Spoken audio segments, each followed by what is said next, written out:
บัดนี้เป็นครั้งที่81ตรงกับวันที่29เดือนมกราคม2569นะครับข้าพเจ้านายพรรณสารกันดาขอเป็นวาจาสาธยายพุทธมนต์ถวายเป็นพุทธบูชาธรรมบูชาสังฆบูชาและอาจาริยบูชาแด่องค์พระขวาปฏิเทระเจ้าหลวงปู่สมเด็จหลวงปู่บุญเดชหลวงปู่ศิลาตลอดทางครูบาอาจารย์ผู้เป็นเจ้าของวิชาจินามณีขอให้เทพเจ้าทั้งหลายโปรดจงมาอนุโมทนาในการสวดสาธยายมนต์ของข้าพเจ้านี้ขออนุภาพพระคุณพระรัตนตรัยครูบาอาจารย์และเทพเทวดาทั้งหลายโปรดจงดลบันดาลให้จิตของข้าพเจ้าเป็นสมาธิอันควรแก่การสวดสาธยายมนต์ต่อไปบทสวดชุมนุมเทวดาสัมมันตาจักรวาลอัตตราขัจจันตุเทวตาสัทธมามุนีราชสะสุนตุสัคมุขทังสเคกามิจลูเปคีลิสีขลตเตจตาลิเควิมานิติเปรเตจคามิตาลุนวานาคาหานีเคหะวัตถุมหิเคเตกุมาชยันตุเทวชลทาวระวิสเมยะขะคันธปนาคาติทันตาสันติเกยังมุนีวรจนังสาทโวเมสุนันตุธรรมสวรรกาโลยมนันตาธรรมสวรรกาโลยมนันตาธรรมสวรรกาโลยมนันตาวสุธรรมสการสิทธิคาถานะมุตตะสัพพะคะวะโตอะระหะโตสัมมาสัมพุทธัสสะนะมุตตะสัพพะคะวะโตอะระหะโตสัมมาสัมพุทธัสสะนะมุตตะสัพพะคะวะโตอะระหะโตสัมมาสัมพุทธัสสะวสุสัจจกิริยาคาถานัตถิเมสรนังอัญญังพุทโธเมสรนังวรังอิตินะสัจจวัจเจนะโสทิเมโหตุสัพพทานัตถิเมสรนังอัญญังพุทธัมโมเมสรนังวรังอิตินะสัจจวัจเจนะโสทิเมโหตุสัพพทานัตถิเมสรนังอัญญังสังโฆเมสรนังวรังอิตินะสัจจวัจเจนะโสทิเมโหตุสัพพทาวสุมหากรุณิโกนาโถติอัญญาคาถามหากรุณิโกนาโถอัตถายาสภาปานินาปุริตวะปรมีสภาปัตโตสัมโพธิมุตตมังอิตินะสัจจวัจเจนะมโหตุสัพพุทธปะวามหากรุณิโกนาโถหิตายาสภาปานินาปุริตวะปรมีสภาปัตโตสัมโพธิมุตตมังอิตินะสัจจวัจเจนะมโหตุสัพพุทธปะวามหากรุณิโกนาโถสุขยาสภาปานินาปุริตวะปรมีสภาปัตโตสัมโพธิมุตตมังอิตินะสัจจวัจเจนะมโหตุสัพพุทธปะวาประสบมหาสมัยสุขเอวเมสุตาเอกังสมยังภควาสกิสุวิหารติกปิและวัตถุสมีมหาวันนี้มหาตาภิกขุสังเคนะสัทธิปัจจมาเตหิภิกขุสัตเตหิสเปวาลานเตหิทัสสหิจาโลกาธาตุหิเทวตาเยปุเยนะสันนิปติตาหุนติภควันตาทัศนยาภิกขุสังปัญจันอัฏฐโคจตุนังสุทธาวาสากายิกานังเทวานาเอตาระหูสีอยังโคภสักภควาสกิสุวิหารติกปิและวัตถุสมีมหาวันนี้มหาตาภิกขุสังเคนะสัทธิปัจจมาเตหิภิกขุสัตเตหิสเปวาลานเตหิทัสสหิจาโลกาธาตุหิเทวตาเยปุเยนะสันนิปติตาหุนติภควันตังทัศนยาภิกขุสังคัญจยันนุนะมยัมปีเยนะภควาเตนุปสังกเมยามะอุปสักกวิตวาภควโตสันติเกบัจจิกาธาภาเสยมติอัตถโคตาทิวตาเสยธาปินะมะพลวาปุริโสสมชิตังวาภาหังปัสสาเลยะปัสสาลิตังวาภาหังสัมมชยายุวัยวาสุทาวาเสสุเทวิชุอันตรหิตาภควโตปุระโตปตุละหังสุอัตถโคตาทิวตาภควันตังอภิวาเทตวะเอกามันตังอาทังสุเอกามันตังทิตาโคเอกาทิวตาภควโตสติเกอิมังกาทังอภาสิมหาสมะยุปวานะสมิงเทวกายามัสสมคตาอาคันตัมมหาอิมังธรรมสมะยังคัคขิตาเยวะอปราชิสังคันติอัตตะโคอปราเทวตาภควโตสติเกอิมังกาทังอภาสิตัตตะลาภิกขโวทัสสะมาทะหังสุจิตตังอัตตโนอุชุกามังสุสารทิวานิตานิขะหิตวะเอนทริยานิละขันติปันทิตาติตะโคตาทิวตาตะควโตสติเกอิมังคาทังอภาสิเชตวะคีลังเชตวะปาลิสังอิทัคีลังโอหัจจะมะเมชาเตจารันติสุทาวิมลาจักกุมันตาสุทันตาสุสุนคติอัตตะโคอปราเทวตาภควโตสันติเกอิมังคาทังอภาสิเอเกจิพุทธังสรณังคตาเสนะเตขมิสันติอปายาภูมิงปะหายามนุสังเทหังเทวกายังปริปุเรสันติติอัตถะโคภควาภิกขุอมันเตสิเยปุเยนะภิกขเวทัสสะโสโลกาธาตุสุเทวตาสันนิปติตาโหติตถาคตังทัสสนยาภิกขุสังคัญจันเยปิเตภิกขเวให้สุงอติตามัทธานังอรหันโตสัมมาสัมพุทธาเตสัมปีภควันตานังเอตาปรมะเยวะเทวตาสันนิปติตาอหิสุงเสยถาปิมยหังอิตาลหิเยปิเตภิกขเวภวิสันติอนาคตามัทธานังอรหันโตสัมมาสัมพุทธาเตสัมปีภควันตานังเอตาปรมะเยวะเทวตาสันนิปติตาภวิสันติเสยถาปิมยหังอิตาลหิอจิคิสมิภิกขเวเทวกายนังนามนิกิตายิสามิภิกขเวเทวกายนังนามนิ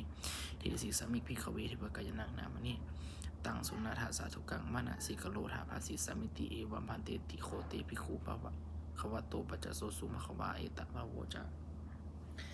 สิโลกะมนุษย์กัสสามิกตะคุมาตถสิตาเยสิตาคิริขับพลังปหิตตาสมาหิตาปุตุสิงหาวะสัตลินาโลมหาพิสัม โลมะหังสาพิสัมปุโนโคทาตามนาสาสุทธาวิปัสสนามนาวิลาภิโยปัจจสติปัตตวาวันเนกปิลวัตเวตตัวมันตยิสัทธาสาวเกสสนิลเต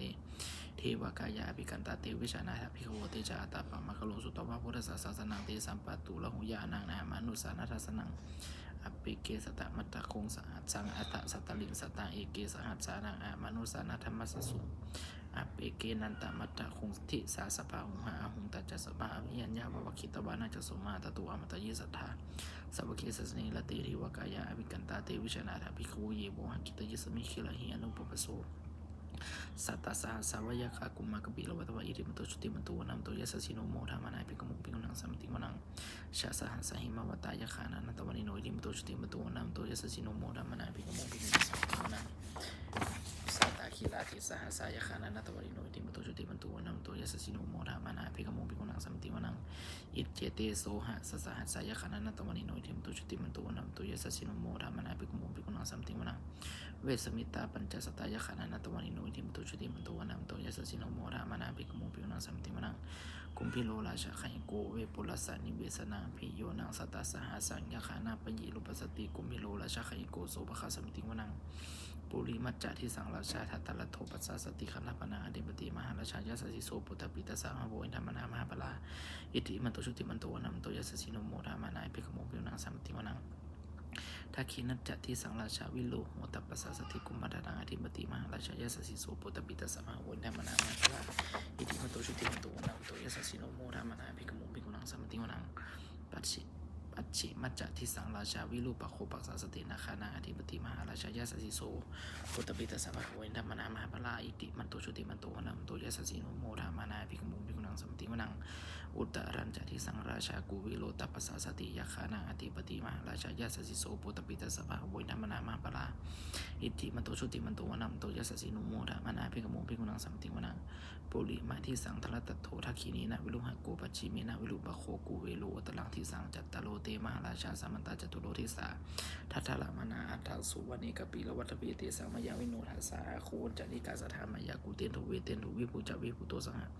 จันทานุกรรมิสิทโธจักินุขันธุนิขันธุจัปปานาโทโอปมัตโยจาเทวสุโตจัมมาตาลิจิตาเสโนจัขันธปูนะโหราชาชโนสโทอาคุปจัสสิโคเจวติมโรสุยวัจสายเตจันเยจัลราชานุขันธปัสสหราชภิโมรามานาภิกมุภิกขุนังสัมติมนัง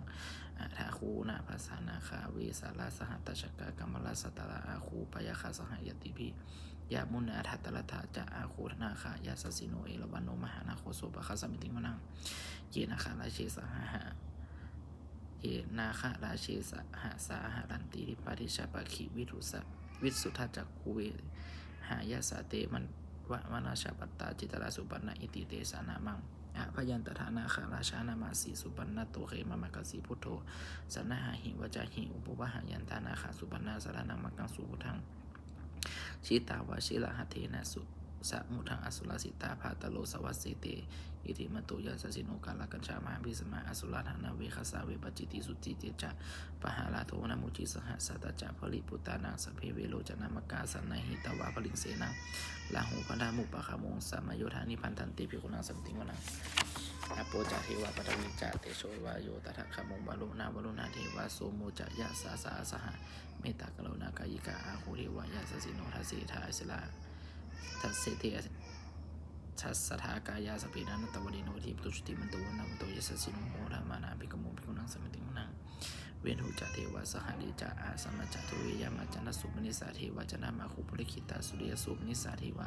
สุริยมาคุปุริขิตานะขัตตานิปุริขิตาวะอาคุมันทละวะหากามวสุนังวสโบเซโทสักโอปาคาปุรินทโททัสเตทัสถากายาสัพเพนันตวันนิโนอิเทมตุชุติมันตุวันตุยสสิโนโมธรรมนาภิกขุภิกขุนังสัมติมนัง